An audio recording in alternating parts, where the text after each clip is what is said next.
በድሮ ጊዜ ገና በመጀመሪያ እግዚአብሔር ዓለማችንን ፈጠረ። ፀሐይ ቀን እንድታበራ ሰራት፣ ሌሊት ደግሞ ጨረቃንና ከዋክብትን ፈጠረ። ሰማይንና ምድርን ባህርንም ፈጠረ። ወፎች በሰማይ እንዲበሩ፣ አሳ በባህር ውስጥ እንዲዋኝና እንስሶች ደግሞ በመሬት ላይ እንዲሆኑ ፈጠራቸው። እግዚአብሔር የፈጠራቸውን ሁሉ ተመለከተና በጣም ደስ አለው። ዓለም ለሰዎች ዝግጁ ሆነች። ስለዚህ እግዚአብሔር አንድ ወንድና አንድ ሴትን ፈጠረ።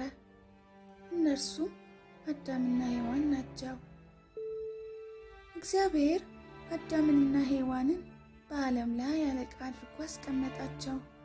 ይኸውም አትክልቶችንና ዛፎችን፣ ወፎችንና አሶችን፣ እንስሶችንም እንዲጠብቁ ነው። ደግሞ እጅግ ደስ የሚያሰኝ የመኖሪያ ቦታን ሰጣቸው። በዚህ ቦታ ቀዝቃዛ ወንዞች፣ የጥላ ዛፎችና እንዲሁም የተለያዩ የሚበሉ ፍሬዎች ነበሩ። ይህ ቦታ የኤደን ገነት ይባል ነበረ። አዳምና ሔዋን በጣም ደስተኞች ነበሩ። እግዚአብሔር በፍጹም እንዳታደርጉ ያላቸው አንድ ነገር ብቻ ነበረ። አንድ ልዩ የሆነች ዛፍ ፍሬዋን እንዳይበሉ ተከልክለው ነበረ።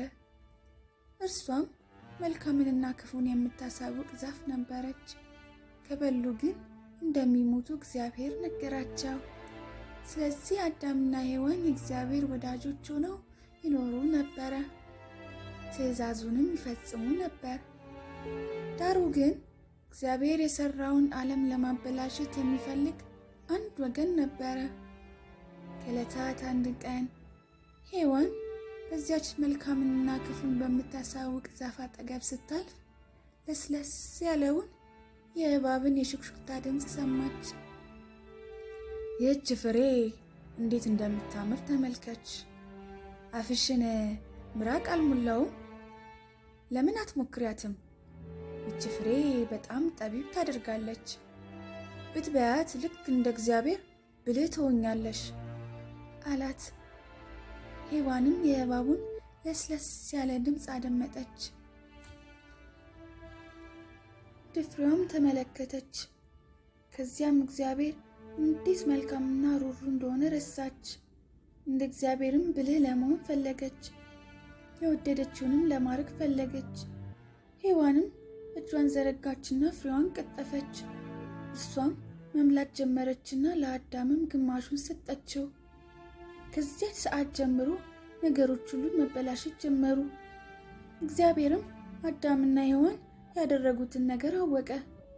ማንም ከእርሱ አንዳች ነገር መደበቅ አይችልም። ከዚያ በኋላ አዳምና ሔዋን የእግዚአብሔር ወዳጅ ሊሆኑ ስላልቻሉ ከፊቱ አባረራቸው። እየተደሰቱ ከእግዚአብሔር ጋር እየተራመዱና እየተነጋገሩ የሚኖርባትን የኤደንን ገነት ትተው መሄድ ግድ ሆነባቸው።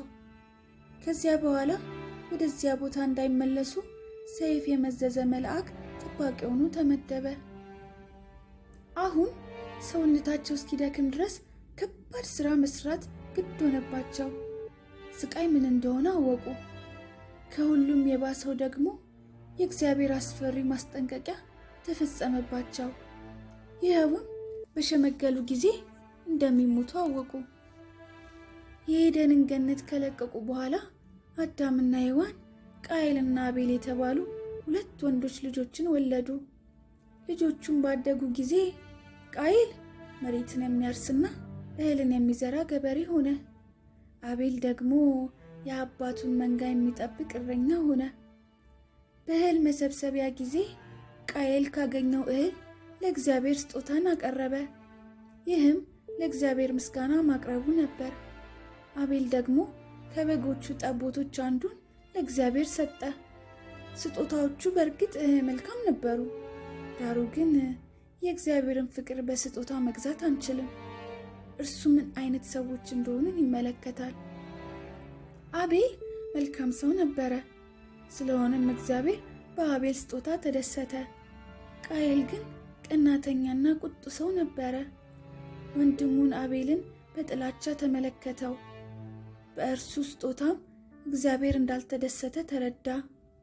ከዕለታት አንድ ቀን ቃየል አቤልን በሜዳ ሳለ ገደለው።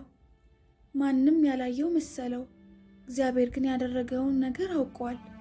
እግዚአብሔርም ቃየልን ለዘላለም ከቤቱና ከቤተሰቡ አውጥቶ በማባረር ቀጣው። በዚያም አይነት እግዚአብሔር የፈጠረው መልካም ምድር እየተበላሸ መጣ።